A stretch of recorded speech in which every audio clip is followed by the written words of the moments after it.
Hi friends, ഇന്ന് ഞാൻ വന്നിരിക്കുന്നത് ദോശ ആൻഡ് ചിക്കൻ കറി. ദോശ ചട്നി അല്ലെങ്കിൽ ദോശ സാമ്പാറാണ് എല്ലാവർക്കും ഇഷ്ടം. ഇന്നൊരു വെറൈറ്റിയാണ്.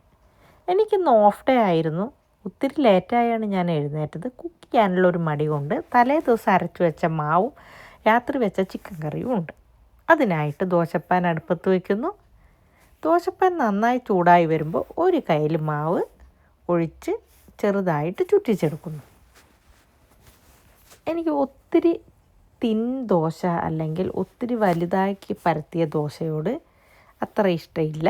അതുകൊണ്ടാണ് ഞാൻ ഈ ഒരളവിൽ പരത്തുന്നത്. ജസ്റ്റ് ദോശ പരത്തി ദോശമാവ് നന്നായി പൊന്തിയത് കൊണ്ട് നല്ല കുമിളകളുള്ള ദോശകളായി വന്നിട്ടുണ്ട്.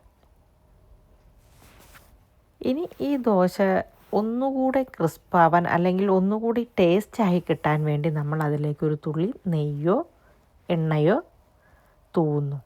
ഇത് രണ്ടും ഇല്ലാതെയും ദോശ ഉണ്ടാക്കാം.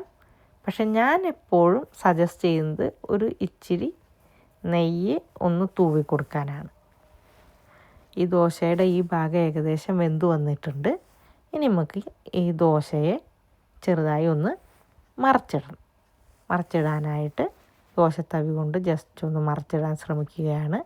ആദ്യമേ ഞാനൊരു ദോശ ട്രൈ ചെയ്തു. അതിൻ്റെ ഒരു ഇച്ചിരി ആ തവിയിൽ പിടിച്ചിട്ടുണ്ട്. അങ്ങനെ ഒരുവിധം അഡ്ജസ്റ്റ് ചെയ്ത് ദോശ ഞാൻ മറിച്ചിട്ടു. ഒരു ദോശ കൂടി ഉണ്ടാക്കി കാണിക്കാം.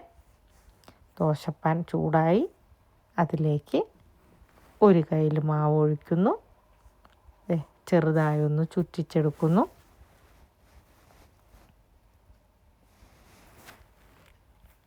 ദോശ നല്ല കുമിളകൾ വന്നു തുടങ്ങി.